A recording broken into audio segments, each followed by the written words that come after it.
The Charger drive about to get going. And they've sort of lost their way, partner. How do they recalibrate and get this proverbial train back on track? Well, this is where leadership really comes into play. How's the head coach handling it? The offensive coordinator? Sometimes they just make a joke. All right, guys, you had your fun? All right. Throw it out the window. Yeah, let's get back on track here. And sometimes that'll work just fine. I guess it's time now to lean on that leadership. On second down now, it's Jacobs. And he'll go down, and that will do it for the third quarter of action. Back now in Miami.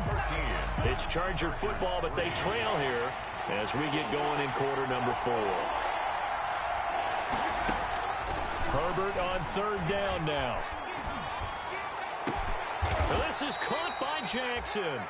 And he is going to have the Chargers first down as they're able to get the third down conversion.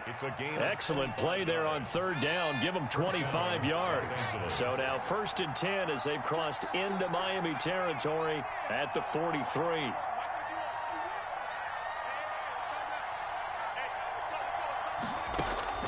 From the gun, Herbert going deep here for Allen. And that's going to be incomplete. Too tough to hold on to that one. It's second down. Well, we've talked about it, CD, but it bears repeating. They are struggling to throw the football. All the interceptions and more incompletions. It just doesn't look like things are in sync out there. I would agree with that, and it's not a good day when you feel like an incomplete pass is almost a win for you because it wasn't intercepted. And I think the receivers now, when they're running their routes, they want to catch the ball. And my goodness, another interception. Nick Needham picks it off. And the return here will go to the 31-yard line.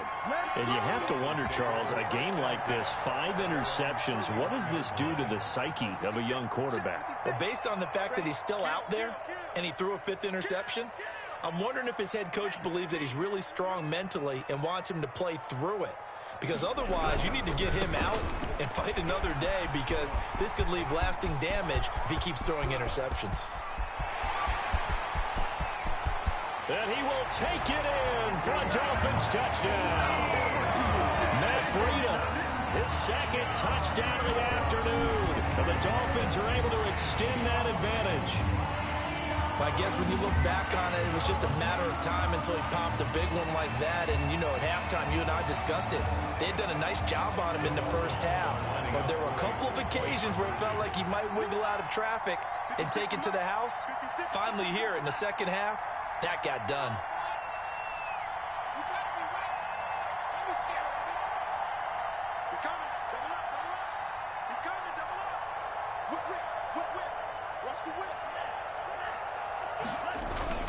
They run it with Breida, and he is into the end zone again. So get him some oxygen. He scores on the long run and then punches in the 2-point conversion for good measure.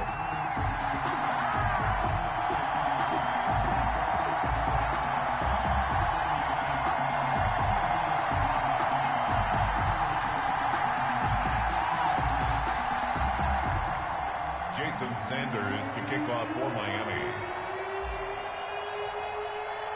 Now after the touchdown, ready to kick it away is Sanders. A short kick taken at the 18. A lane opens here. He's past the 30. The Chargers take over first and 10 at their own 33-yard line.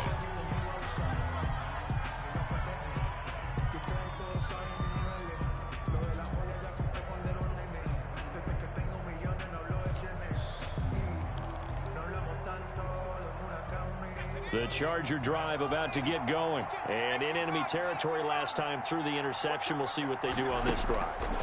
Can't wait to see how it alters what they decide to do in play calling. Do they continue to throw the ball? Do they want to lean more on the running game? It'll be an interesting sequence of plays that they've got coming up. Does it often affect the play calling with the interception? How much does that change what you do? I think it does depending on why the interception was thrown. Sometimes it's just a matter of the defense made a great play, so you continue to come back. But if it's on you, if the offense just doesn't have the confidence, if they're a little bit shaky, maybe try and take the pressure off and run the ball a little bit. Give them 12 yards there. The Chargers have a first down. Chargers.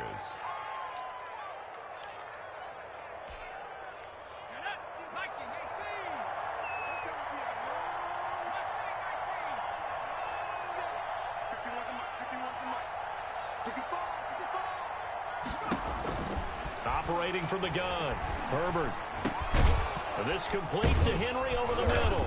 And they'll wind up getting this to the 37. Gain of 9. That last catch short of the marker by just a yard leaves them with a very manageable 2nd and 1. Dolphins 37-yard line. Herbert back to the air. And boy, that one drops incomplete, but if he was hit a fraction sooner, it may have been a fumble.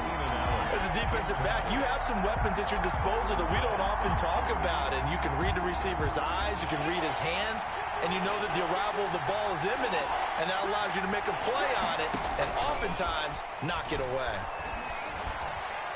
He's going to look downfield for Henry. And he knocks the ball away, and it falls incomplete. We've seen that the deep ball's been a part of their game plan all afternoon, but they've had trouble hooking up on it, unable to successfully find the end zone over the top.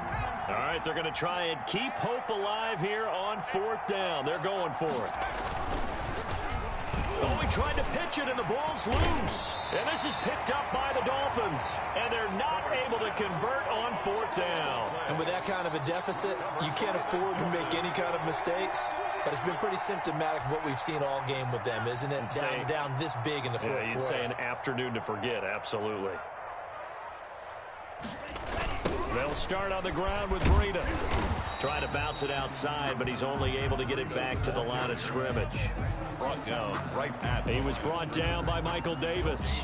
So 4th quarter, a nice run there to start this drive. Charles, what do you think the split will be here between run and pass? Well, partner, I think it'll lean towards the run, but this is also not a time where you just totally do that. You still have to possess the ball, move the sticks, and keep the clock moving as well. So they'll run their offense, but yeah, when they have a chance to run it, they'll do that a little bit more.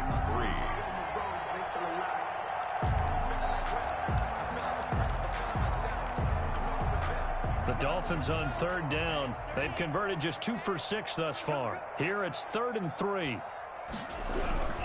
They'll try to pick this up on the ground with Breida. And he'll work it across midfield inside the 45. A 10-yard pickup, and it's enough for a Dolphins 1st down. No doubt those are the types of carries they're looking for here, Charles. The lead in the 4th quarter. This is when coaches that have a reliable running game, they breathe a little easier on the sideline. Yeah, they love the idea that they can take the air out of the football at this point of the game. That means they're really counting on that offense. And he's going to go down. Back near midfield at the 49. Joey Bosa in there to get him, and that is sack number 6 now for him on the year. Now following the sack, they'll look to make amends on a 2nd down and 17. Check. Lucky.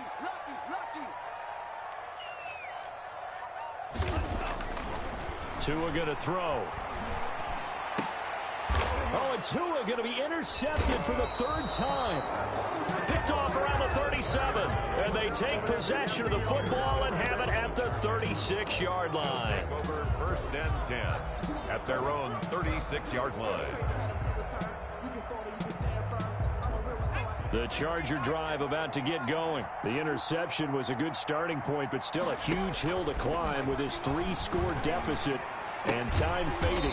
Now a pass here caught by Hunter Henry. And he'll get it out near the 40 to the 39. 3 yards the gain there, 2nd down. You got the big lead defensively. Willing to give them that underneath stuff, right? And this is why you work on your tackling. Tackle them after the catch, inbounds, keep the clock running. Just go ahead and bleed the game out that way. Now this one to his running back out of the backfield. And he'll get 2 or 3 out of that one, as that is going to take us to the 2-minute warning. A 3-yard gain on the play. So it's Charger football as we welcome you back from the 2-minute warning. And let's see what they've come up with offensively after having time to talk it over. That's caught by Jackson. And he is going to have the Chargers 1st down as he'll be marked down a yard or 2 past the marker following a gain of 6. 1st down, Chargers.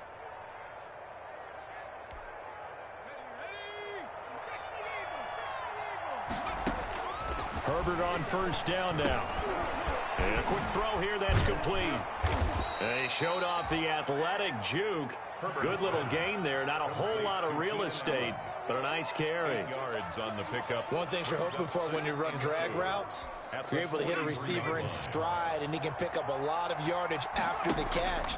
But in this situation, the defense was effective, able to stop him before he could get a good head of steam going. And they'll be inside the 35 now at the 34-yard line. Back-to-back receptions for him, and it's another first down. Los Angeles.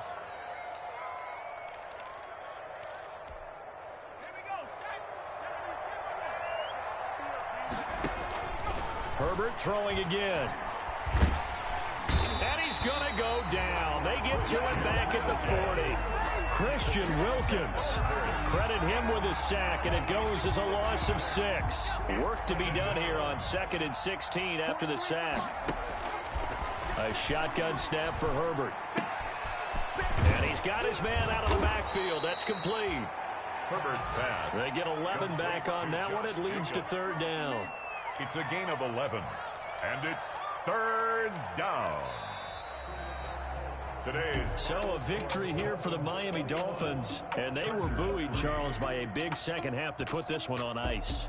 And I know a lot of people watching this one were thinking to themselves, I bet halftime was really interesting. Probably took the paint off the walls with some of the words that were said. But I get the sense that it was much more of the adjustments they made. They came in with a game plan that we saw that didn't work in the first half. They made the adjustments necessary, went away from that, and then they got it together, got a spark, and then took off. It's really nice to watch in the second half. So for the Dolphins, they fall a game under 500 now at 3 up and 4 down. And they'll have another home date next week as the LA Rams come to town. Meanwhile, for the Chargers, they fall a game under the 500 mark at 3 and 4 through 7 games. And they'll be on the road next week as